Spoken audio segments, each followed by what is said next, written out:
Hello, and welcome to another episode of the Water from the Rock podcast, brought to you, as always, by the Calvary Baptist Church. My name is Pastor Tyler Robbins, and with me, as always, is my brother Dustin. Hey, everybody. I'm so happy that you guys were able to tune in today. It's so good to be here today. Absolutely, and I tell you what, we've had a little bit of fun here at the church today. We've had a lot of rain lately, and unfortunately... It's been storming pretty heavy. Yes, it has, but unfortunately there's a lot of high winds this morning. I was walking along outside the church this morning, and I'm not a small feller by any shake of the imagination, but I tell you what, I was having trouble walking against the wind. It was so strong this morning.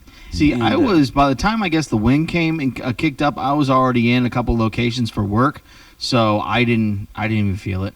Well, that's a wonderful place to be.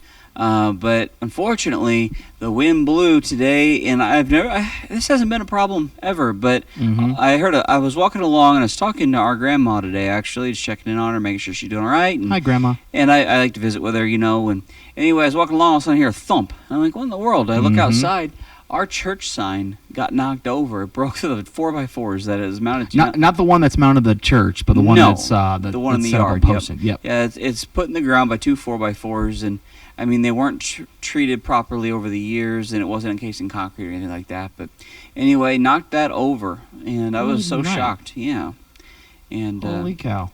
Yeah, but I guess they're saying some pretty bad storms are going to be coming through this evening. Who knows? Oh, boy. That's... Oh, man. That's what they're saying, but I was looking on the weather thing, and they've pushed it back. It was supposed to be at 2 o'clock today, and now it's 3 o'clock, and now it's 3 o'clock, and now it's going to be 5 o'clock. And I hope so. I hope so. I want to get home before the storms hit. So same here. I've noticed over time, the one thing that only really makes me anxious anymore is just the weather, which is ironic because it's one thing you can't control, amen? Yeah, completely. So anything else outside the wind deciding to take the sign down? Anything else new? Well, I mean, there's a lot going on. I'm going to be taking a little bit of a break next week, and so I'm trying to get things done next week, get everything kind of front-loaded for next week, so when I'm gone overnight, I don't have to worry too much about coming back with a lot of work on the table. I can have all the normal tasks taken care of. Taking a getaway day? Yep, I'm going to take my kids to go and do something fun for the summer. Hey, that's awesome. Yeah, that's awesome. Whenever you're a pastor, especially during the summer months, it seems like there's never any shortage of the schedule. There's always things going on. It's chaotic. So it's just a matter of trying to sneak things in here and there. Yep. And trying to get a week away is not really feasible right now for me. And so we take an overnight trip here, an overnight trip there, as God provides the money. So nothing wrong with that. Just having fun doing it, and absolutely. Having fun building memories. It's not always about what you do or how expensive the thing was. It's about the memory that was made. And absolutely. Yeah, I find that I've taken my kids to go do some pretty fun things. I spent a lot of money in the past, and they don't remember it at all. But we camped in the yard the other day, and I didn't spend a penny doing that. No, I take that back. I think I spent like $8 buying all the stuff for s'mores. And anyway, there's your food talk for the day. I know, right? Anyway, we slept in the tent in the yard, and I tell you what, they are just beaming ear to ear about that. So I find it's the simple things, and often is. Yeah. But anyway, I mean, we did actually have a missionary visit with us last night. He preached a really good message, and we have him here in the studio today. Well, the auditorium. And anyway, so what we want to do is we're going to, like we've done with other missionaries before in the past, I'd like to be able to just interview him and let him be able to share his burdens. So, Dustin, if you wouldn't mind handing off your microphone. Yes, sir. All right. Today we got with us Brother Roth. And Brother Roth, I understand that you're from Florida. Yes, we live in North Florida. Nice, sunny Florida. Humid Florida. So I'm assuming being in Iowa was not too big of a shock for you then. Oh, no, we actually consider it dry. Yeah. That is shocking. I'll take you out to cornfield about July, August. And yes, that'll probably be a lot worse. There's a lot of humidity by them cornfields. I don't know why, but, So you're from Florida. Have you lived there your whole life? Or? I haven't. My wife has. My wife was born in St. Augustine. Okay. So she basically grew up in a Florida child. So my dad was a Navy. So I grew up in Guam, lived in Japan, went to California, college in Chicago, and then I met my wife and moved to Florida. So you've been everywhere. Everywhere but Europe. Fair enough. Yeah. Wow. So, I mean, that sounds like you're pretty well traveled. Is there anywhere specific you like the most? Well, it's, I guess, more nostalgia, right? I Sure. remember Japan was pretty cool. I remember seeing, I climbed Mount Fuji as a kid. Wow. I've been to Tokyo, all the fun stuff there. But, coming back to America, I like America I like the scenery in America. I like driving through. This is the first time up in this area in Iowa and Wisconsin and Minnesota. We just drive and we're like, man, well, this is beautiful. We love this. You know, I think you're the first person to ever say that. Yeah, I mean, Iowa kind of reminds us of Florida a little bit because it is flat. It's just like it's flat like home. So Yeah. you can see the storms coming, and so that's always nice to have. Yeah, nothing's ever a surprise. No. Yeah, one time I went to Florida one time, and it was just a layover for flights, and we were going actually down to Peru to go visit Brother Cotvis. You know Brother Cotvis? Yes. Anyway, I think we were in Fort Lauderdale, and it was so shocking to me that you could watch the storm 4 miles away on the ocean start to roll up, and then 10 minutes later you're getting soaked in a downpour. Yep. And 5 minutes after the soaking, it's sunny again, like nothing happened. Yep. It was crazy. Yeah, afternoon showers. You could count on it. Yeah. And then you get to the hurricane season, which is a little bit different than Iowa. Yeah. That's like tornado season around here, I'm assuming. Yes. Yeah, which we're not used to. We've been in a couple places where the sirens would go off on tests, and we were like, what is that? Yeah. Are we supposed to get in a basement? What are we supposed to do?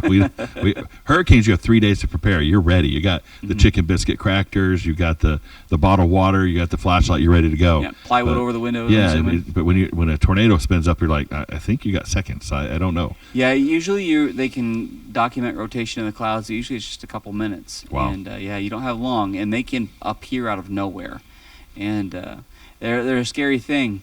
Unfortunately, we kind of live in the middle of what they call Tornado Alley here in the Midwest, and Nebraska and Iowa are famous for tornadoes, and unfortunately that's beginning to shift to Illinois, Tennessee, Kentucky a little bit. Yeah. But yep, we're still in Tornado Alley, and we've actually had a few tornadoes here this year so far, and nothing too bad, just really, really, glorified dirt devils.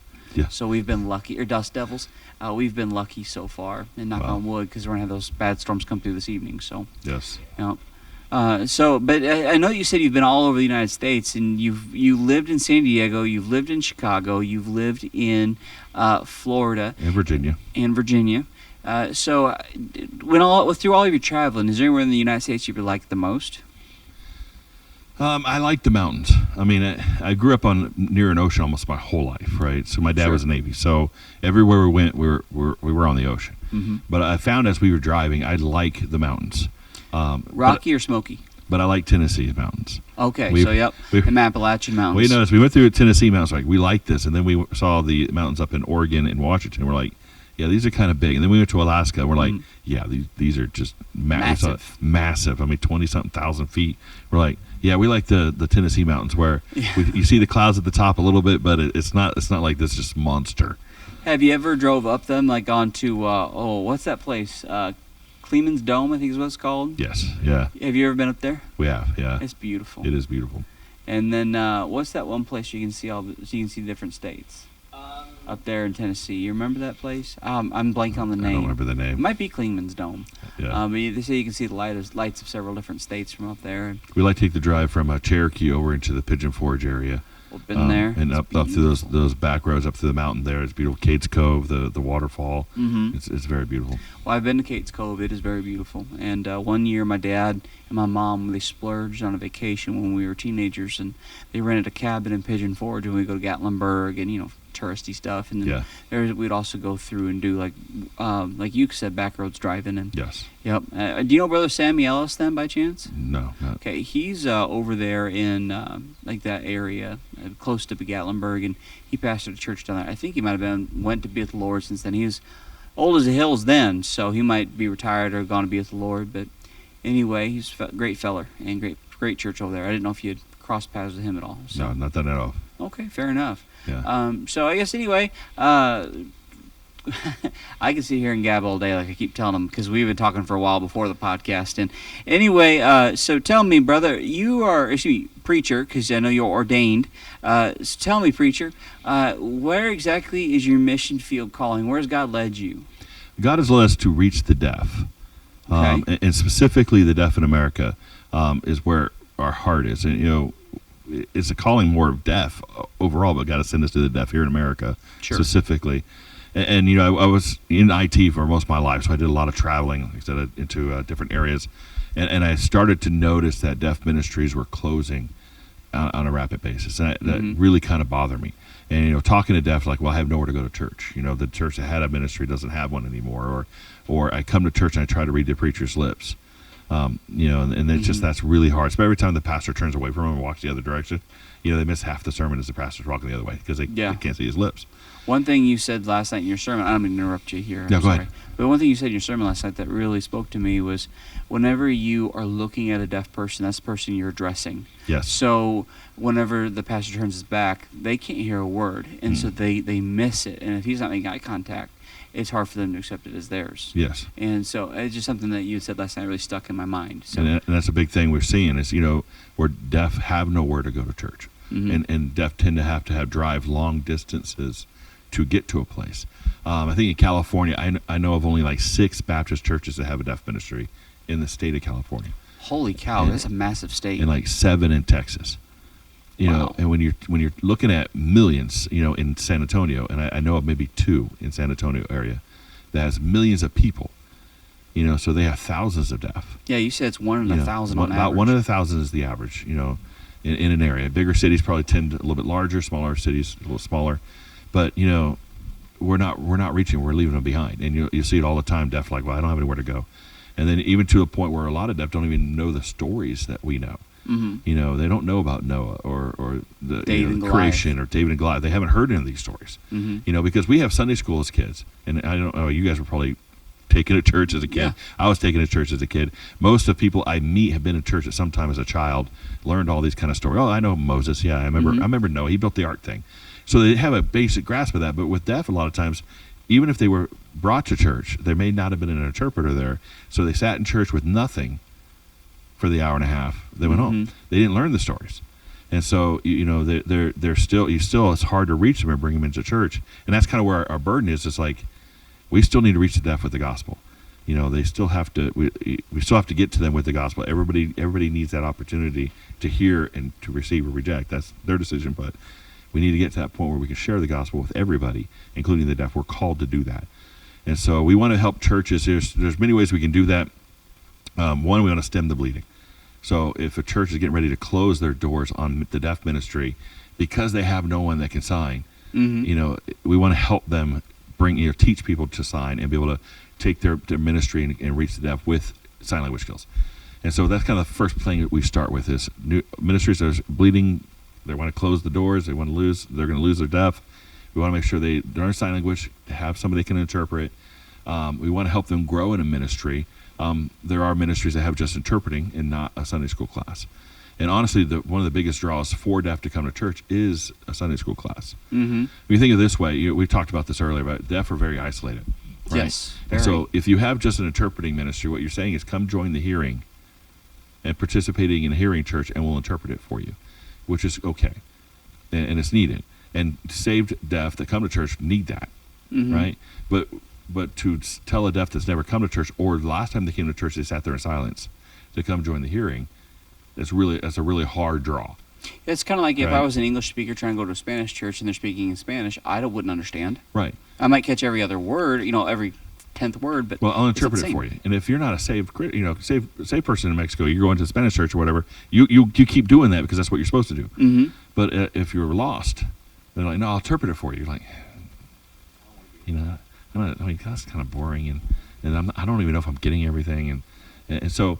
But if you say, hey, we're going to have a deaf class, deaf Sunday school class, where deaf are invited, it's all in sign language. We'll have conversations, fellowship, then we'll have some Bible study, and then we'll have prayer requests, and it'll be just deaf focused. Deaf will come for that because it's another meeting. It's another get together, a way they can actually talk to people that talk like them, that speak like them, that think like them. And so that is a really good draw. And so we want to make sure churches that have an interpreting ministry take it to that next step where let's just not interpret or wait for deaf to show up. Let's now give them something to show up for, something that will help draw them into the church. One of the things that you said last night that I was able to, I heard because I was on security, I was able to really take away from is when deaf calls, when the deaf, when you were giving an example of a deaf person moving, when a deaf person calls another deaf person, doesn't matter what's going on, they're going to be there. Right. So it's really impressive that no matter what happens, you could be this, that, or other, and they're going to show up. Right, and it's a big community, and it's a very tight community, and that's kind of like almost a requirement. It seems like, and I've seen deaf ministries fail because the leader has been saying no. I can't do that. No, where it's like, well, I'm going to stop calling you. Yeah. Well, and then if you're not part of us, why are we going there? Yeah. Again, it's Christian deaf different. You're saved. You have the Holy Spirit. There's a difference there. But the worldly deaf, that is a big part of it. If you're part of us, then we'll show up. But if you start saying no, I can't, then you're cutting the strings, cutting the attachments to them. Do you find that it's the deaf are a relatively close society then because of that language barrier? Yes. And even some younger generations, you see younger deaf that go, some places like Gallaudet, Rochester's Institute of Technology, things of that sort. There's like a deaf power movement. And so if you're not deaf, then you're not like me, and then I don't really care about you. And they even separate it out to hard of hearing is different. You have Big D deaf, which is what they kind of call it, Big D deaf. That's I'm born deaf, genetically deaf. I was never hearing, or I lost my hearing at 1 or 2, so I was never really hearing at all. And then you have a group called the hard of hearing. We're separate. We're not the same as you. But they'll still kind of, this is the ancillary, the Samaritans, right? The Jews, Samaritans, and the uttermost, that was the hearing people. They're completely different. At least the hard of hearing can kind of understand us a little bit. We have some of the same language, but we're really, almost ancillary, where you're keeping themselves separate. But that's younger deaf. Older deaf don't do that so much because they grew up where we were in a school together. We all kind of came together. So you kind of have that blending of things that have kind of happened over the last few years. But overall, hearing has always been outside. And the hearing have, honestly, through the history of deaf, have never been really good to deaf. In fact, that's true. There are stories where hearing doctors would try to make sure deaf couldn't have babies. Yeah, I've heard of that before. The same thing with the Indian, things of that sort. It was like, well, it's a genetic defect. Let's fix it by breeding it out. I know that in Peru, the Peruvian culture is that if a deaf person is born, they see that as a blight or a curse upon the house. And so most of the time, as soon as they're old enough to really kind of fend for themselves, they just kind of let them wander off. Yep. And they leave the door open and then lock it at night, and they're outside. A lot of Latin American countries used to throw them out in the street like they're demon possessed. Yep. A lot of African countries, they become more like a pet, like India too, more like a pet of the family, where we have to take care of you, but you provide no benefit to the family. So you get no education, you get no training, you learn no language, you get fed, and you'll put you in simple jobs like your job is to pull water out of the well. And that's all you get to do for the rest of your life. I was talking to my grandma today, and she said that growing up that they had a deaf institute in St. Louis, but they had several orphanages, and because if the child was born deaf, the parents would just ship them off to the orphanage. They were unwanted. Yep. It's heartbreaking. And in the early years of deaf in our country, we had deaf schools, and a lot of that was you ship them off to the deaf school. They lived there most of the time. The majority of parents of deaf children don't learn sign language. So everything deaf learn is they learn from each other, and how to date, how to do finances, how to do this, how to do that, and it's so you don't have that parental influence in their lives. So, and a lot of our Christian influence comes from our parents. That's where my greatest influence in Christianity was from my mom and dad. Taking me to the church was my second influence. And so if you take parents out of the equation and you take hearing out of the equation, there is no spiritual influence there. Absolutely. There's just what you have from friends, which unless you're around Christian friends, there's no real good influence there. So, do you think that there's do you think that the deaf are a really hard group of people to reach because of the anger and the resentment that's building? I don't know if they're that hard to reach. Most deaf are open to somebody trying to learn sign language. Okay. And it depends on if they're big D deaf, they may just kind of keep you at a hand's length until you can show you sign like them. You've proven yourself. And you have to kind of prove that you can talk like they talk, and then you're let in a little bit. The more the grassroots side of deaf, that you're fine. You go in, you can just have conversations. They're not going to necessarily trust you right up front. They'll welcome you, but not necessarily trust you. They'll talk to you. We've gone bowling with deaf, and they're like, "Yeah, how are you doing? Who are you?" And when my daughter first started learning, they were very how are you? And they kind of help her with a sign. Mm-hmm. But I start signing. They're like, oh, you deaf? No, I'm hard of hearing. I'm actually hearing. Oh, wow. And it would, immediately have conversations. Mm-hmm. And it just kind of depends on that level of skill. As you're learning, it's going to be a little bit more standoffish. As you get in there and they start showing a level of skill that I've invested time and energy to learn your language the way you speak it, then that helps. And then we get to where, okay, I need some help with something. Hey, let me know. I'll be there. And we start now giving of ourselves to help them and joining that community when that call goes out, going to help. I've helped move deaf people. I've helped interpret things. My wife interpreted a swearing-in ceremony for a Korean lady. Really? She wanted to become an American citizen, had nobody else to interpret. So we showed up on a Saturday to go do her swearing-in ceremony. That's awesome. And so we just, that's what you do. You give. And then once you're there, then they're like, okay, now what you have to say has merit, has meaning. Mm-hmm. And then we can start talking about those things that are more of the religious nature, and they'll ask me questions because they'll know, then I'll have the answer, and they'll start talking about certain things. Well, what about this? What about this? What about this? Things they've just kind of heard from a friend. Well, they said this about the church. Or we had one deaf guy show up at a deaf Sunday school class. I said, we're talking about confession. And we were talking about confession. He goes, well, when do I confess to you? I said, well, we don't do that. Mm-mm. Huh? I thought that's what we're supposed to. Are we supposed to confess to each other? I said, no. I said, how do you grow up? And he said, well, he went to a Catholic church as a younger man, so yeah, that's what he understood. And I was like, well, unless you did something against me, I don't want to know anything about it. Yeah. That's between you and God. And I said, now, if you've done something to wrong me, then you need to come and apologize. And then you need to apologize to God. God's going to forgive you. Mm-hmm. But otherwise, if you had a fight with your wife, I don't want to know about it. Yeah. So there's, even just basics of things. Or things that we take for granted because we've heard it differently in our life. And that's the key word there is heard. Yeah, and then confusion, right? So that, he got confusion with like sprinkling versus, because when do I need to get baptized? Mm-hmm. Well, it comes after salvation. Well, all right, but can't you just sprinkle on me? Well, okay, now we got another whole problem. Yeah. So there's a lot of doctrinal problems or things that they've heard from their friends or that learned it somewhere else, and so they have this hodgepodge of religion. It sounds almost like the deaf culture for the longest time, and probably it's starting to change a little bit with the modern advancements of technology, but it sounds like for the longest time, it was essentially a game of telephone. Yes. So that would lead to a lot of confusion, I could only imagine. Yeah. And it's honestly still that. Man. Because it's Facebook, it's Instagram, it's YouTube, and deaf just, come on, get on and sign it. This is what I learned, or what I heard, and then that's almost taken a lot of times as that's what it is. Wow. And we had once where a hurricane was coming. We were told the deaf lady, hurricane's coming, you need to prepare. She goes, well, my friend said it's going to miss me. So she didn't prepare. They didn't miss her. So she was out of power for 4 days. We had to run over there and get her candles and battery. Everything she didn't do when we told her she needed to, but she believed her deaf friend said, no, it's not coming. Wow. So she didn't do. And then, she's like, I'm so sorry, I should have listened to you. And I was like, no, that's all right. We're here to help you. Yeah. But it was just one of those things that's just, and it's still that way. There's still, only way they connect now is social media. Now it's a bigger telephone. Mm-hmm. It's the only difference. Now they have more input from a lot of other places that just are way out of left field sometimes. Sure.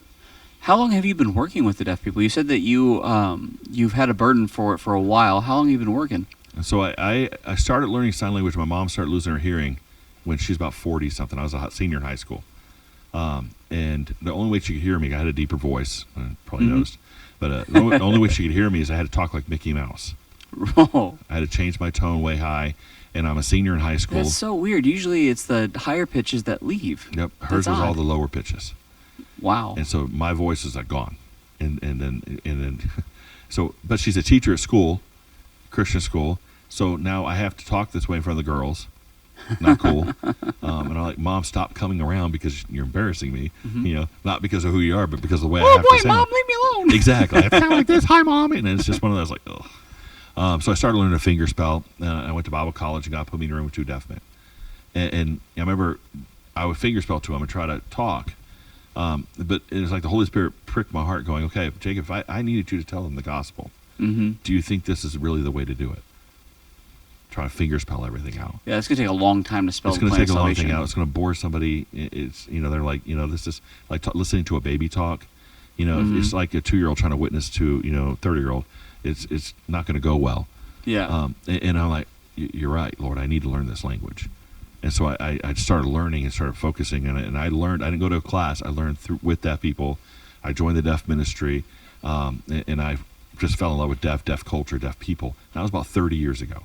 And so when we left Bible college, I'd gone to Bible college, become a legal missionary at CLA.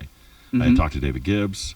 He said 1 year at Bible college and then go to San Diego State. So when he said SDSU, San Diego State University, that's what I'm thinking. Oh, okay. Yeah, I was talking about South Dakota State University. I figured that out later. I'm like, no, he probably meant South Dakota, not San Diego State, but Trojans, man, San Diego State. Yep. And so I was like, I was going to go back there and go to college. But when God changed my heart at college, this is where I was supposed to be with deaf. You said legal missionary. You mean like a Christian lawyer? Yeah, CLA, okay. David Gibbs. Yeah, we support CLA, right. And I know Brother Gibbs. So I talked to Brother Gibbs about it. He had come to my church, sat down with my pastor and I was like, this is what I want to do, what I think God would want me to do.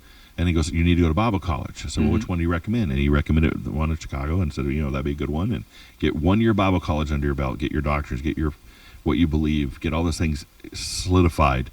And then go to a Christian college to get your law degree, or not Christian college, secular college to get your law degree, because they're going to try to pervert everything you know. And as a senior high school, it's a little bit different than coming out of college. I think the number was in 2000. I think it was 75 or 80% of all Christian people who go to a secular college by the end of their freshman year lose their faith. Lose their faith. Done. Yeah. Because that's the whole idea, in my opinion, of college today is just to break down your faith. And sure, so, I could see that. And I honestly didn't recommend any of my boys go to college, and none of them did. I said, if you're going to go for an advanced degree, go to a community college where you can take classes online, things of that sort. But you need to understand they're going to grade your papers in certain ways.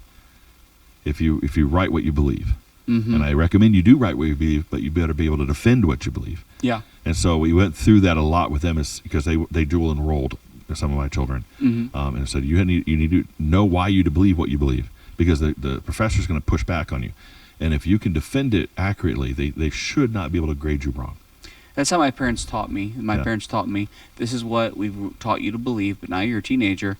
You need to choose what you believe, so that way you know why you believe what you believe. And essentially threw me to the wolves when I was a senior and said, good luck. Yeah. And I chose to believe what I was raised in, but I also learned to defend what I believe because of that. Big part of it. And it's a very important part, and something I encourage all of our people to do. But anyway, I understand that. I actually have never gone to college. I tell everybody, I've had every missionary come through here and say, what college did you go to? What college did you go to? What seminary did you attend? And so I always say the same thing, School of Elijah. And I just studied underneath the pastor for 20 years. School of the Prophets. Exactly. And like I said, I only went for 1 year. And I stayed because of deaf ministry. And then I met my wife there. Sure. So I kind of stayed at college because I really liked her and I really liked deaf ministry. And I was just there to serve in the deaf ministry. We had 300 deaf in our church, at the deaf church there in Chicago. And, wow. And we served in every layer of church, from preaching to choir to children's church to kindergarten classes. You said they have a choir in the deaf ministry? That is amazing. That's something you would never think would be a part of the deaf ministry. I never would have thought that. Yeah, it's all, it's so neat. It's about the words, not the melody. Well, which is also very interesting. So you're telling me I'm going to be a part of the deaf choir? Oh, yeah, as long as you don't sing. Yeah, you were sitting next to me in church last night. I'm so sorry. And that sounded great. I don't hear very well. So you're the first person to ever say that. And my brother went to Bible college for 4 years and met his wife there, and God's used his degree a lot. And I'm not saying there's anything wrong with it. I just personally never went. But I understand where you're coming from with that. But anyway, you met your wife there. You've been a part of the deaf ministry for 30 years 30 now? years. 30 years? So we left and just started working local in our local ministry as God placed us in a church. Amen. We worked there. We helped build the ministry and did it. And my job would change, and God would move us. And He would always move us to a place with the deaf ministry that was struggling or something like that. And we went to a deaf ministry and helped work with the deaf ministry and helped doing this. And it was just amazing how God kind of moved. And so He kind of built us to learn how to do this, and work with deaf in all capacities that we could work with them, and find them, reach them. How to do a deaf Sunday school class and how to do all this kind of stuff. So when God then showed the need, I remember I showed up to a church in San Diego. There was like 7 deaf in the morning. 2 of them were first-time visitors, and the pastor's preached, but there's no interpreter. And so I knew the pastor. He let me get up and interpret. So I was able to interpret that Sunday morning. And I remember driving home. He preached the gospel. But if God hadn't brought me there for a work trip, then these 2 guys that had come first-time visitors would have missed the gospel. Really? And would have left church and would have never come back because there was no interpreter, and maybe missed their opportunity to hear the gospel. Wow. And then I came back that night, 8 more deaf, different deaf. And I'm like, Lord, and I remember driving home to my brother's house. I'm like, Lord, you got to do something about this. I don't know if it's ever happened to you, but he kind of flicked me in the forehead. Mm-hmm. And I'm like, that's why I've been showing you this. Figure this out, Jacob. Yeah. And I'm like, okay, Lord, this is kind of what you want us to do. So we just kind of started, and we just did it as laymen, and we're just going to help because this is and our first thought was more like being just a substitute. It's because we saw a lot of Facebook posts where it's like, deaf don't come tonight because there's no interpreter. And I kept like, there's no other ministry in the church that we do that with that I know of. Really? Where if there's nobody, if the person there leading it is not there, everybody else stay home. That is crazy to think about. Yeah, that's true. In nursery, we just put somebody else in there.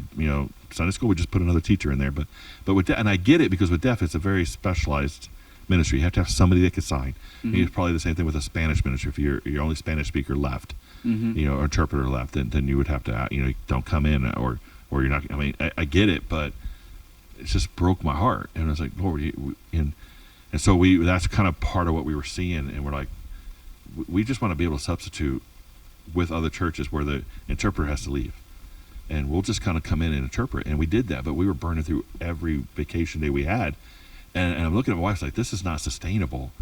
And even then I was like, we can't do this forever because we're only fixing a little bit. Mm-hmm. And God's like, God very clearly, I didn't call you to do this part-time. I called you to do this full-time. But you also need to figure out how you help churches in a sustainable way. That means I have to teach the church how to do the thing that I know how to do. That means I have to teach them how to sign, but I have to teach them how to teach sign. Mm-hmm. You need to do this on a yearly basis. Your next generation of interpreters are your younger kids. That's true. And you should be having a sign language class once or twice a year.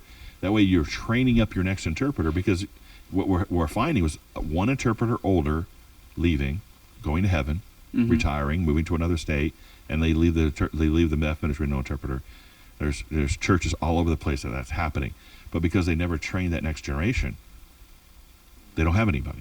That's true. And so I want to show that it's like, yes, we're going to start a deaf ministry here, or yes, we're helping a struggling deaf ministry, but let's start with sign language, and then let me show you how I teach it.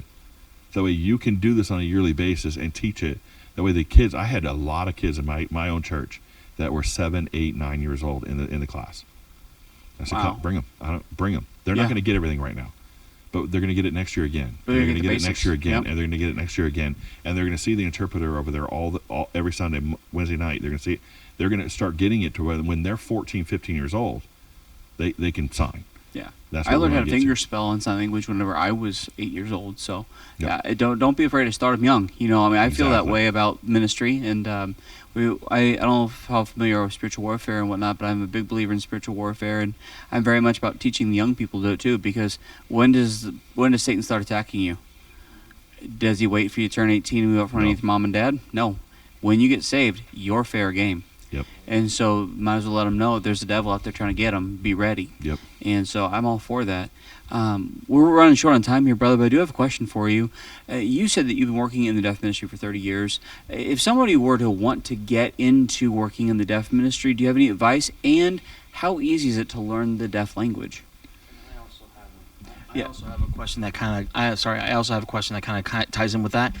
If you do get into the deaf ministry, but you're also doing normal ministry, where's the balance? Because like you said, if you're not 100% focused on that, sometimes it can create a wall.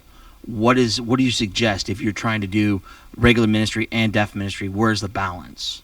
All right, so getting into deaf ministry, you're going to need sign language to start out with. Mm-hmm. We average about 18 hours. We're 18 to 20 hours of sign language class.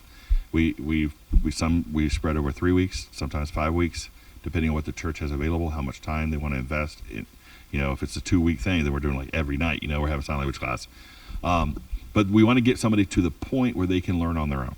Mm-hmm. From that point, it's probably going to take another year. Oh wow! Okay. Of you you should start reaching out immediately. You should be going to deaf events. You should be going to deaf outings. You should be putting your face in. You should be joining their community. That helps with immersion. So it's going to help with your skills, both your intake skills and your output skills. Mm-hmm. I can understand what you're saying, and I can respond.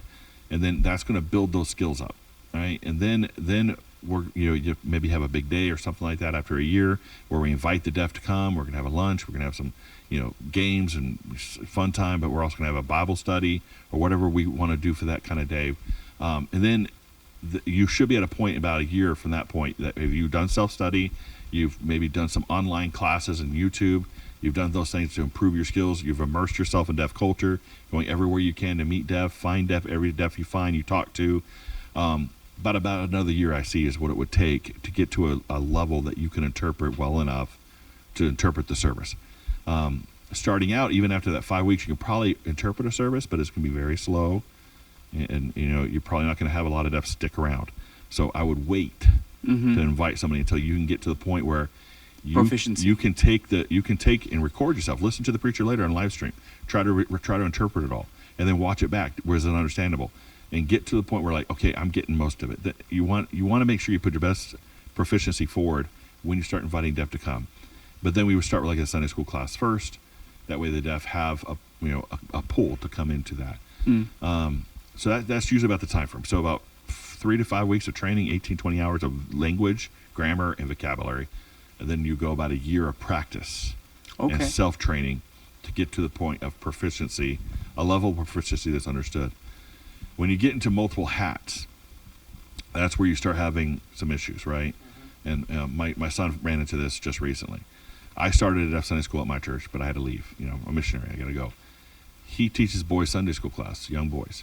Well, he doesn't want to give that up. God hasn't called him to give that up.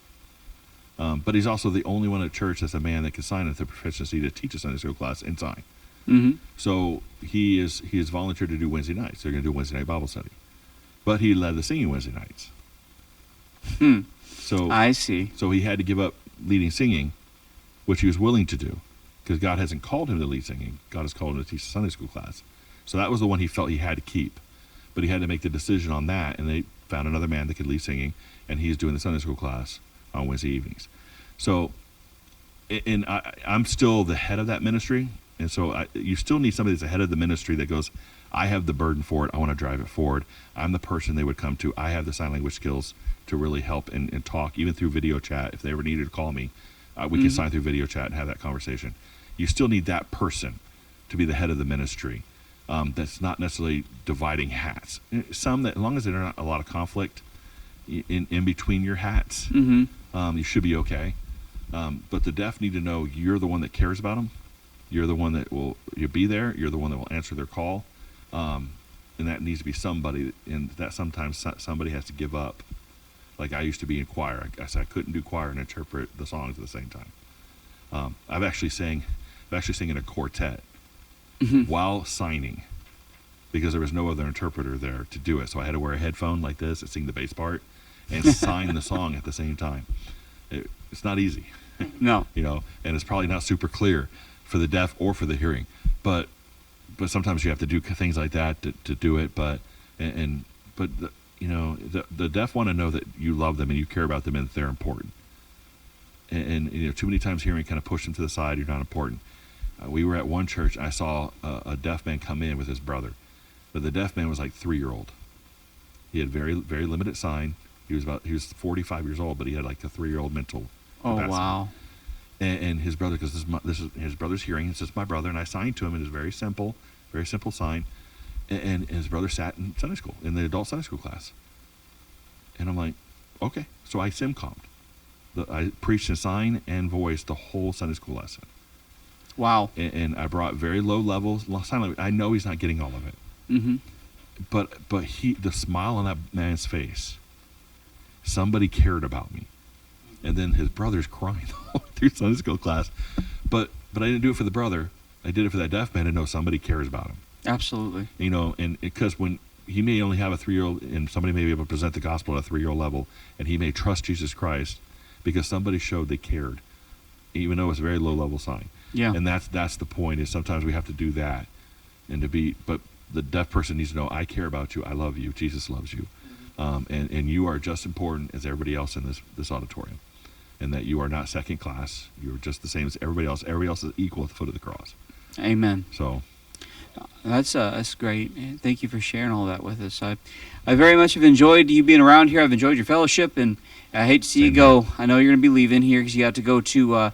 You said Rochester next. Rochester next. Yep. Then St. South Louis. Of St. Louis. Yep. Then Michigan, Iona, Michigan, then Chicago, and then we're back into Wisconsin again. And that's a 2-week rotation. And yes. I know you guys have to get on the road here, and I'm going to miss you guys when you guys leave. I've very much enjoyed this. And we appreciate it being here.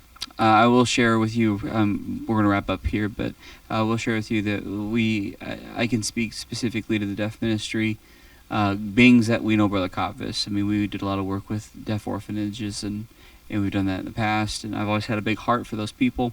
And then we have a deaf lady in a town here that used to come to our church, but we only had one person who could really ever sign to him, but she came to church here for 2 years until her family moved away, and then she moved back as an adult. But anyway, she came every week faithfully, even though she could only get little bits and pieces because someone cared enough about her to try to talk to her. And it's just, you can't treat people like they're novelties. Right. They're people, and they're Exactly. people that God loves, and they deserve the gospel too. So I really appreciate you coming in, brother. Thank you so much for being a part of the podcast. I'm sorry, preacher. Thanks, Richard. And absolutely. Anyway, guys, thank you so much for tuning in today to the Water from the Rock podcast. I hope it's been a blessing to you. And if you guys have any questions or like to know more about any of these things, or if you have any questions that you'd like to have answered on the podcast, you can always reach out to me. If you'd like to get a hold of Brother Roth, I'm sure he's got, I guess I should have asked you, brother, if you have any kind of like social media presence, but definitely I can get a hold of him for you too. But anyway, guys, thank you again so much. Remember, the Lord loves you. Have a great day.